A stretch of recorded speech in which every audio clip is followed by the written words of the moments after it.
आइए, सुनिए, देखिए, समझिए सनातन सत्य। जैसी दृष्टि वैसी सृष्टि, दृष्टि विज्ञान। कुदरत, कुदरती रचना एवं कुदरत के कानून से शाश्वत सुख की प्राप्ति। जोधपुर के परम पूज्य महात्मा उपासक प्रोफेसर डॉक्टर सोहन राज तातेड़ के निर्देशन में सनातन सत्य। जैसी दृष्टि वैसी सृष्टि, दृष्टि विज्ञान।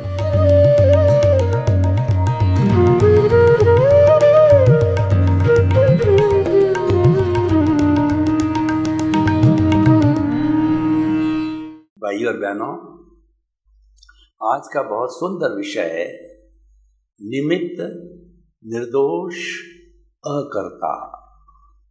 देखिए, ये तीनों ऐसी क्वालिटीज है, अगर हम प्राणी को इस नजरिए से देखें तो हमें जीवन में कोई कष्ट आ ही नहीं सकता और हम स्नेह स्नेह आने वाले जन्मों के अंदर ब्लिस को प्राप्त कर सकते हैं, मुक्ति को प्राप्त कर सकते हैं, परमानेंट आनंद को प्राप्त कर सकते हैं।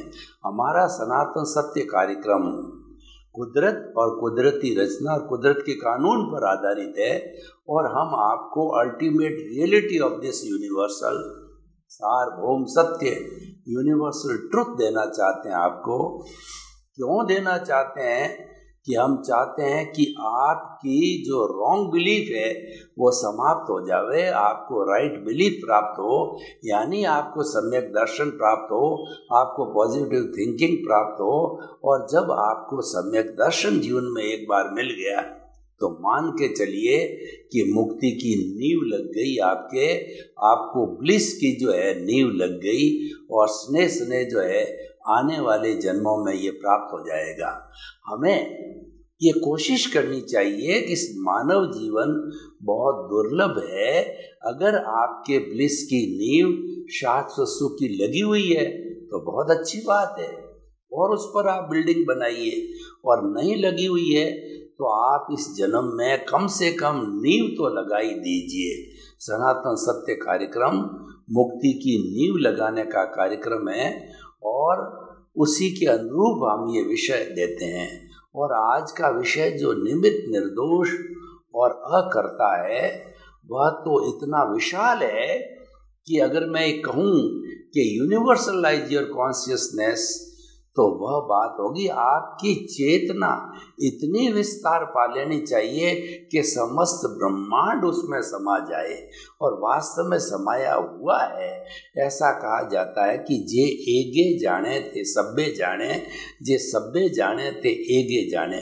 जिसने एक आत्म तत्व को जान लिया उसने पूरे ब्रह्मांड को जान लिया, जिसने पूरे ब्रह्मांड को जान लिया उसने मान लीजिए एक आत्म तत्व को जान लिया। यानी जे पिंडे थे ब्रह्मांडे, जो ब्रह्मांड में है उसी का रोल मॉडल ये पिंड है। कई बार क्या होता है कि विदेश के अंदर जब मीटिंग होती है कई देशों की यूएनओ वगैरह में, तो भारत के प्रधानमंत्री या राष्ट्रपति जाते हैं तो वो 130 करोड़ जनता का प्रतिनिधित्व करते हैं। पूरी 130 करोड़ जनता वहाँ नहीं जा सकती है, प्रतिनिधि जाता है, हेड जाता है, उसका अधिकारी जाता है। तो ठीक उसी तरह से इस ब्रह्मांड को जानना है, इस पिंड को जान लो। ये पिंड 5 भूतात्मक है, पृथ्वी, जल, अग्नि, वायु और आकाश उससे बना हुआ है। और ये ब्रह्मांड है वह भी 5 भूतों से बना हुआ है। और इस ब्रह्मांड को हम कुदरत कहते हैं। ब्रह्मांड को कई नामों से पुकारा जाता है, कुदरत, यूनिवर्स, वर्ल्ड, पृथ्वी, संसार, विश्व, लोक, कई नामों से जाना जाता है। और जो जीवन है केवल लोक में ही है, और इस लोक के बाहर भी अलोक है, लेकिन वहाँ पर कोई जीवन नहीं है। अलोक के अंदर कोई जीवन नहीं है, इसीलिए ये जो अलोक, हम लोक में ही जीते हैं। तो भाई और बहनों, देखिए कि हम इन तीनों बातों का बहुत सांगोपांग तरीके से विवेचन करते हैं। निमित्त का क्या अर्थ है? ये निमित्त शब्द कैसे बना? देखिए, इस पूरे ब्रह्मांड, पूरी कुदरत है, वह इस ब्रह्मांड की संचालक है। जो कुछ भी संचालन करने वाली है कुदरत है, और वो 6 जो है तत्वों से संचालित करती। वो आज का हमारा विषय नहीं है, सिर्फ मैं बताऊंगा कि 6 तत्व जहाँ पर है वहीं लोक है। पहला तत्व है जीव, जिसको कि हम कहते हैं कॉन्शियसनेस, जिसको चेतना। दूसरा अजीव, जड़, मैटर, पुद्गल, एग्रीगेट कहा जाता है। और जब जीव और अजीव में से कोई भी गति करना चाहता है तो उसको गति देने वाला सहायक तत्व होता है, वो गति सहायक, जिसको धर्मास्थि काय भी बोला जाता है। तो ये गति सहायक तत्व है, वह इन दोनों को मोशन देता है और मोशन से ये चलते हैं। और चौथा होता है स्थिति सहायक। जब ये जो है हमारा जड़ और चेतन है तो उनको रुकने के लिए रेस्ट तत्व होता है, जिसको अधर्मास्थि काय कहा जाता है, स्थिति सहायक तत्व कहा जाता है। और वर्तना देने वाला समय होता है, सेकंड, मिनट इत्यादि। और सबको अवगाहना, जितनी भी 84 लाख जीवा योनि के जो उत्पत्ति स्थान है और जो है जीवित प्राणियों की संख्या असंख्य अनंत है, उन सबको अवगाहना देने वाला ये आकाश है। इन 6 तत्वों से कुदरती रचना काम करती। 6 तत्व ही कुदरती रचना है, और जो कि अपने नियम से चलते हैं, कानून से चलते हैं। तो ये करता है वह यह व्यवस्थित शक्ति है, कुदरत है, वो करता है, जिसको साइंटिफिक सर्कमस्टेंशियल एविडेंसेस कहते हैं, व्यवस्थित शक्ति कहते हैं, कुदरत कहते हैं। कई भी नाम होते हैं। हमारा सनातन सत्य का जो मेन जो है शब्द है वो कुदरत है, उसका अर्थ व्यवस्थित शक्ति, वो साइंटिफिक सर्कमस्टेंशियल एविडेंस वही करता है। इसलिए हमें किसी भी प्राणी को, इस दुनिया के किसी भी प्राणी को कर्ता नहीं मानना है, खुद को नहीं मानना, कोई कर्ता हो ही नहीं सकता। तो इसीलिए क्या माने, सब निमित्त है। इस जगत में हम चाहे जड़ हैं, चेतन है, सब निमित्त है। कर्ता सबका एक है, माँ सबकी एक है, वो कहलाती है मदर नेचर। वही करता है, वही सुप्रीम है, और कोई सुप्रीम नहीं है। और उसने किसी को भी पावर नहीं दी है, कर्ता बनने की कोई पावर ऑफ अटॉर्नी नहीं लिखी है। तो सबको निमित्त मानना। देखिए, निमित्त मानने का अर्थ क्या हुआ? निमित्त मानने का अर्थ यह हुआ है कि अगर मैं कर्ता बनता हूँ तो मैं क्या कहूँगा, यह घर मैंने बनाया, यह घर मैं चला रहा हूँ, मैं लेखक हूँ, मैं इंजीनियर हूँ, मैं डॉक्टर हूँ, मैं चार्टर्ड अकाउंटेंट हूँ, मैं करने वाला हूँ। यानी वो कर्ता बन जाता है। लेकिन कर्ता पे तो चौकड़ी लग गई। हर जीवित प्राणी को अकर्ता बना दिया गया है, तो वो मात्र निमित्त है। कई निमित्त मिलकर के, निमित्त कहिए या संजोग कहिए, एक ही बात है। बहुत से संजोग मिलकर के कोई कार्य को संपन्न करते हैं, और वो सारा जो है कुदरत के अधीन होते हैं, कुदरत के सहायक होते हैं। कुदरत के सहायक होते हैं द्रव्य, क्षेत्र, काल और भाव। द्रव्य का मतलब देखिए, द्रव्य, क्षेत्र, काल, भाव को कैसे समझे? मुझे एक्स नाम के व्यक्ति पे मिलना है तो मैं उसके घर गया। राम से मिलना है तो राम के घर गया, तो राम तो हो गया द्रव्य, और राम का घर सरदारपुरा जोधपुर में ये क्षेत्र हो गया। और मैंने उसको टाइम दिया कि मैं तुम्हारे पास 11 बजे आऊँगा, तो 11 बजे वह काल कहलाया। और दूसरा भाव का अर्थ हुआ है कि जब 11:15 हुई तो मुझे लगा 15 मिनट उसके यहाँ पहुँचने को लगेंगे, तो भाव आया। भाव से मेरे विचार बने और वो विचार से आगे जो है मैं उसके घर पहुंचा। और एक भाव होता है, भाव का मतलब इन भावों को डालते डालते कॉजल बॉडी बनती है। एक भाव को एक कॉज कहते हैं, कई कॉजेज को बंच ऑफ द कॉजेज कहा जाता है, और सारे जीवन भर मिलकर के कॉजल बॉडी बनती है। उसी के अनुरूप हमें अगला भाव, अगला जन्म आयुष्य कर्म के अधीन मिलता है। तो ये जो है द्रव्य क्षेत्र काल भाव है, वह इसके सहयोगी है कुदरत के सहयोगी जो है काल स्वभाव कर्म पुरुषार्थ नियति भी है। इससे मिलता जुलता पंच समवाय, 1 से 5 पंच समवाय में तो हमने द्रव्य क्षेत्र काल भाव और भव की बात की। दूसरा पंच समवाय काल स्वभाव कर्म पुरुषार्थ और नियति, तो ये सारे क्या निमित्त है, ये संयोग है। तो ये संयोग मिलते हैं जब कोई भी काम होता है, नहीं मिलते हैं तो नहीं मिलता है। जो मैं राम के घर की आपको बात कह रहा था कि द्रव्य क्षेत्र और जो है काल, तो अब क्या हुआ, भाव सब कुछ हो गया। अब मैं उसके घर गया, वो मुझे मिला नहीं। अब उसमें मिसिंग पार्ट क्या हो गया, द्रव्य मिसिंग है। सब कुछ मिल गए, जो है 11 बजे का टाइम हो गया, मैं उसके घर भी पहुंच गया, लेकिन वो नहीं मिला। इसका अर्थ यह हुआ कि द्रव्य मिसिंग है, इसलिए मेरा काम नहीं हुआ। अब मैं दूसरा जो है इसकी, यानी कुदरत को अभी मंजूर नहीं है, सभी निमित्त को मिलाया नहीं है। अब देखिए मैं दूसरी बात कहता हूँ कि काल स्वभाव कर्म पुरुषार्थ नियति की बात करता हूँ। मान लीजिए 10th क्लास का बच्चा, उसको एग्ज़ाम देना है, तो ये पांचों फैक्टर कैसे काम करते हैं या क्या मिसिंग रहता है। काल का मतलब है कि बोर्ड ये कहता है कि 14 साल की उम्र का होने पर वो एग्ज़ाम दे सकता है।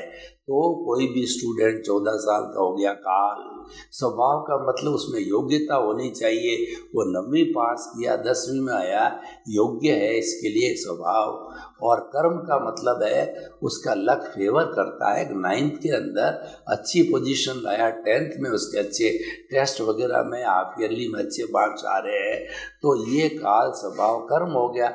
और पुरुषार्थ का मतलब वो बहुत सीरियस है अपनी पढ़ाई के बारे में, टाइम से स्कूल जाता है, टाइम से होमवर्क करता है और टाइम से जो है वो गुरुजी को प्रेजेंट करता है, यानी उसका जो है काल स्वभाव कर्म पुरुषार्थ वर्क कर रहा है। अब देखिए कि सुबह जो है मान लीजिए 10 बजे एग्ज़ाम है और रात में उसको 110 डिग्री का जो है बुखार आ गया, तो वह एग्ज़ाम नहीं दे सका। इसका मतलब क्या है कि नियति ने फेवर नहीं किया, तो वह एग्ज़ाम नहीं दे सका।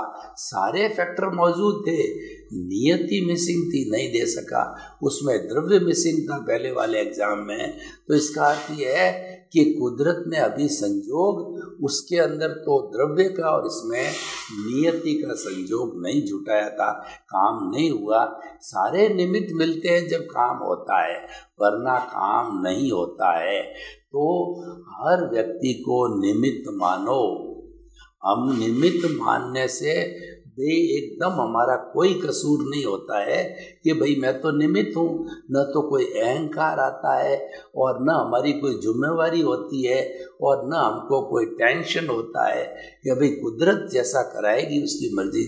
मैं तो मेरे निमित्त का अर्थ है कि मेरा जो डिसिप्लिन मुझे पालन करना। मैं पिता हूँ तो मैं बच्चों की पढ़ाई लिखाई, क्योंकि जन्म दिया है, उनकी पढ़ाई लिखाई भरण पोषण, बड़ा करना, शादी करना, पैरों पर खड़ा करना, जबकि वो खुद तैयार नहीं होते हैं, तो ऐसा करने में मैं निमित्त हूँ। मैं अपने आप को करता तो हूँ ही नहीं, मान भी नहीं सकता और मानना भी नहीं चाहिए। और कई लोग अहंकार के वशीभूत होकर के और कुदरत के विरुद्ध होकर के अपने आप को कर्ता मानते भी है।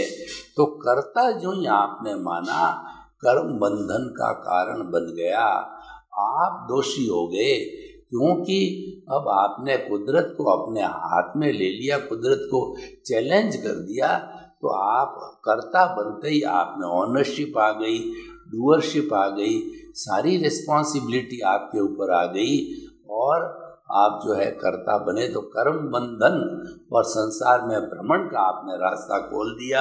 और अगर आप मात्र निमित्त रहते हो, इसका मतलब आपने मुक्ति का रास्ता खोला है। अब निर्णय आप करो कि आपको संसार भ्रमण करना है, तो अपने आप को कर्ता मानो, जो कि मिथ्यात्व है, जो कि रॉन्ग बिलीफ है। ऐसा होता नहीं, पर आप मानते हो, आपकी मर्जी है, तो इसीलिए निमित्त हो गया। दूसरा निर्दोष, एक बहुत बड़ा ये टाइटल है निर्दोष। देखिए, कोई व्यक्ति जो है मैंने जो किसी व्यक्ति को पैसे दिए, उसको साहूकार समझ करके उसका सहयोग किया, उसकी बेटी की शादी थी और उसने ले भी लिया, परिचित भी था, जानकार भी था, सही व्यक्ति था, लेकिन वो जब उसको 50,000 रुपये दिए गए और जब वापस मांगे तो कहने लगा कौन से पैसे, कहाँ है लिखा पढ़ी, मुझे कब दिया। वो तो कैश दिया, कोई लिखा पढ़ी तो की नहीं थी कि भाई अच्छा मित्र है लौटा देगा, तो फिर वह पैसे खा गया। अब देखिए, उसको निर्दोष मानना है, उसकी कोई गलती नहीं है। बड़ा ये हमारे व्यवहार पक्ष में बहुत अटपटा लगेगा, लेकिन रियलिटी जो यूनिवर्सल ट्रुथ क्या है कि जो व्यक्ति आपके पैसे खाए है, इसका मतलब पूर्व जन्म में आप उसके पैसे दबा चुके हो, तो इस जन्म के अंदर अब आपका उदय और प्रारब्ध आया है, और जो कुदरत ने आकर के उस व्यक्ति को आपके सामने मित्र के रूप में खड़ा किया और वह पैसे हजम कर गया, आपको नहीं दिया, तो ये क्या है कि खा गया, वो खाएगा, आप कुछ भी नहीं कर सकते, लेकिन वो उसको निर्दोष दृष्टि से देखोगे, मेरा ही किया हुआ कर्म है जो कि आज उदय और प्रारब्ध के आया है। दुनिया के सब प्राणी होते हैं, वो निमित्त होते हैं, निर्दोष होते हैं, उनका कोई दोष नहीं, पूरी सृष्टि है वो निर्दोष सृष्टि है, वीतराग सृष्टि है। मात्र जो दोष होता है मेरे कर्मों का उदय और प्रारब्ध का है, और ये कुदरत को तो अपनी ड्यूटी निभानी पड़ती है, वो तो ला करके और जो है संजोग खड़ा कर देगी, उसका नियम बहुत परफेक्ट है। कुदरत की मैथमेटिक्स बहुत प्योर मैथमेटिक्स है और उसमें कोई गलती की गुंजाइश नहीं है। इसका मतलब उसने निमित्त लाके खड़ा किया, तो हमें उसको निमित्त समझ करके उसके प्रति कृतज्ञता ज्ञापित करनी चाहिए कि भाई तू मेरा भला करने आया है, तो मुझे एनओसी देने वाला आया है, मुझे मुक्ति भेजने वाला आया है। क्योंकि जब तक हमने लोगों के साथ में जो जो भद्र व्यवहार किया है, वो पूरा पुण्य और पाप का चिट्ठा जब तक समाप्त होकर के कॉजल बॉडी जीरो नहीं हो जाएगी, यानी सब प्राणियों की जो है जिनको हमने कष्ट दिया है उन सब की एनओसी नहीं मिलेगी, तो हम मुक्ति को नहीं जा सकते। हमें वो एनओसी के लिए जो है रुकना पड़ेगा, वो एनओसी का भुगतान हमें करना ही पड़ेगा। व्यवहार शुद्धि बिना निश्चय शुद्धि नहीं है। तो ये बात जो है निर्दोष की आ गई। निमित्त, निर्दोष और अकर्ता, जैसा कि मैंने बताया कि कुदरत किसी को कर्ता नहीं मानती, कर्ता बनाया नहीं है, हमको किसी को कर्ता नहीं मानना है। पूरी दुनिया को जो है अकर्ता मानना है, खुद को अकर्ता मानना है। जब हम अकर्ता मानेंगे तब अपने आप निमित्त मानेंगे, और निमित्त जब रहे और अकर्ता रहे तो हमारी कोई लायबिलिटी नहीं, हमारी कोई रिस्पॉन्सिबिलिटी, हमारा कोई कर्म बंधन नहीं, हमारा कोई तनाव नहीं, हमारा कोई टेंशन नहीं, और हम जो है वह गीता की भाषा में निष्काम कर्म करने वाले हो गए। कर्म करते रहो, कर्म करते रहो, फल की इच्छा मत बनो, क्यों मैं तो निमित्त हूँ। हमारा सनातन सत्य ये कहता है इस जगत के हर प्राणी को निमित्त, निर्दोष, अकर्ता और शुद्ध आत्मा समझो, तो उससे हमारी कोई रिस्पॉन्सिबिलिटी नहीं है, सारी रिस्पॉन्सिबिलिटी कुदरत की है। आप तो मस्त रहो। जीवन के अंदर अगर मस्त रहना है तो आप इन चारों नियमों का पालन करो। किसी भी प्राणी को आप जो है कर्ता नहीं समझना है, और उसको शुद्ध आत्मा समझना है, अकर्ता समझना है, निर्दोष समझना है और निमित्त समझना है। अब देखिए, निमित्तों की मैं आपको एक बात और बताना चाहता हूँ। मान लीजिए मुझे एक अच्छी कप चाय पीनी है, तो अच्छी कप चाय पीने के लिए मैं जो है बगोला लूँगा और जो है चाय की पत्ती लूँगा, दूध लूँगा और चीनी डालूँगा और गरम मसाला डालूँगा। ये सारा डाल करके और स्टोव के ऊपर अग्नि में 2-3 उकाड़े ले लूँगे, ताकि कि जो है वो पूरा मिक्सिंग हो जावे। और सारा मिक्सिंग होने के बाद के अंदर जो एक कप चाय बनी, मसालेदार अच्छी चाय बनी। अब देखिए, ये इस चाय के अंदर 10 चीज़ों का सहयोग रहा और मैं कहता हूँ कि चाय मैंने बनाई, मैं तो कर्ता बन गया कि चाय मेरे के द्वारा बनाएगी। अब दूसरी चीज़ें तो बोल नहीं सकती, तुम बोल सकते हो और अपने आप कर्ता बन गए। तो ये आपका मिथ्यात्व है, आपकी रॉन्ग बिलीफ है। सभी 10 संजोगों ने मिलकर के चाय का प्याला बनाया, उसमें से आप एक संजोग जरूर हो।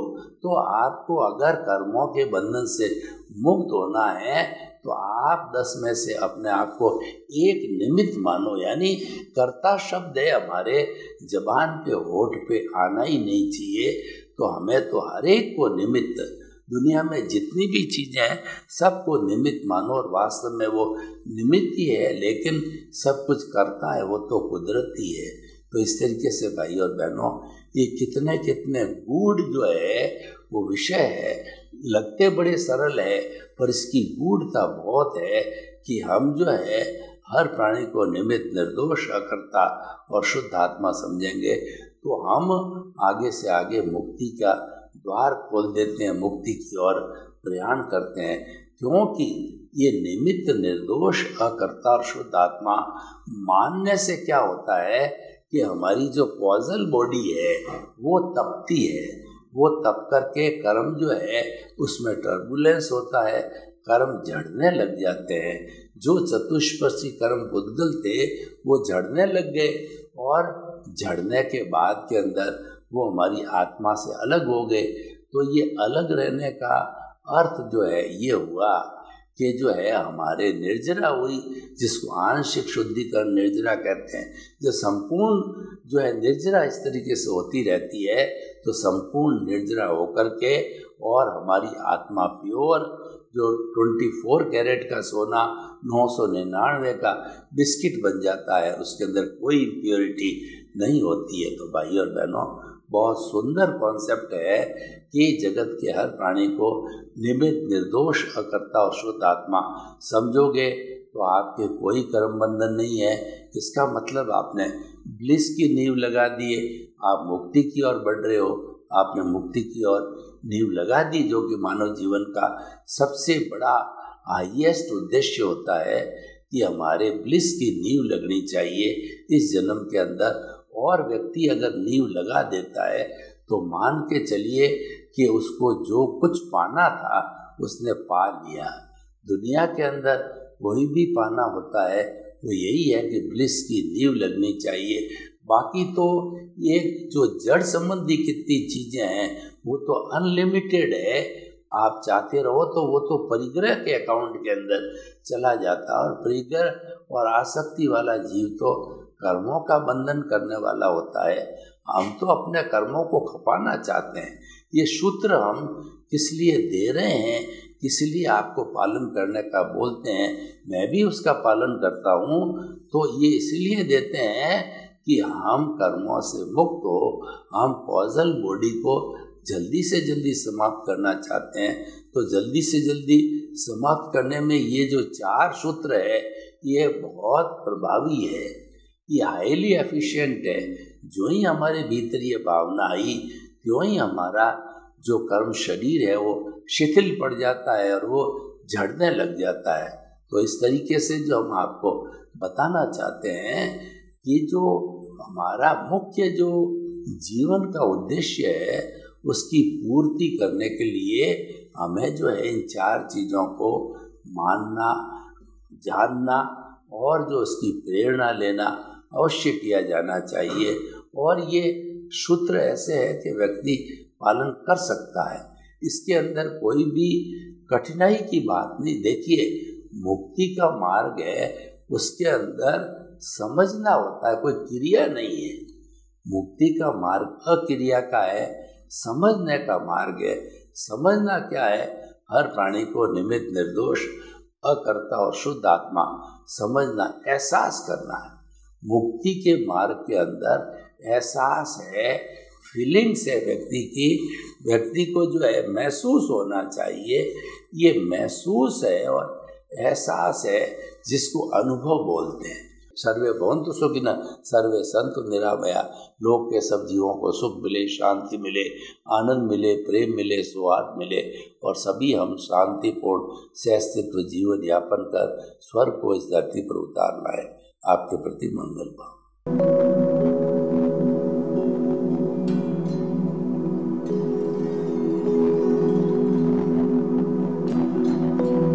एक ऐसा अंतर्राष्ट्रीय ख्याति प्राप्त मानव जो गुरु प्रेरणा से पिछले 20 वर्षों से वानप्रस्थ जीवन जीते हुए 24 घंटे मानवता की सेवा में संलग्न है।